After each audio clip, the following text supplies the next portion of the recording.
पुणी आसवा एक बड़ खबर को युद्ध संपर्कित खबर मध्यप्राच्य युद्ध को नहीं पुणी आसुची बड़ खबर ईरान अमेरिका मध्य युद्ध आरंभ पुणी थे ये चित्र सामना आसुची मध्यप्राच्य युद्ध को नहीं बड़ खबर ईरान अमेरिका मध्य युद्ध आरंभ होईची अमेरिका हेलिकॉप्टर को ध्वंस करिछि ईरान ये जो चित्र सामना आसुची वर्तमान ब्रेकिंग न्यूज बहरीन रे अमेरिकार 5th फ्लीट बेस उपरे आक्रमण होईची हेलिकॉप्टर रे 2 क्रू सदस्यों को सुरक्षित भाव उद्धार करा जाउची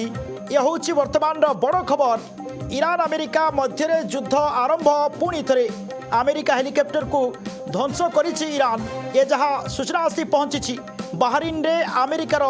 5th फ्लीट बेस उपरे आक्रमण होईची एवं हेलिकॉप्टर रे 2 क्रू सदस्यों को सुरक्षित भाव उद्धार कर जहाँ सूचना आसी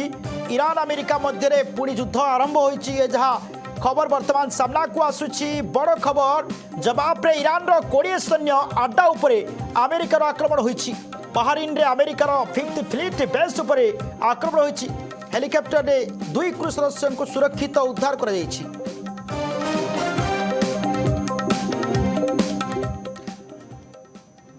समय एक छोट कमर्शियल ब्रेक।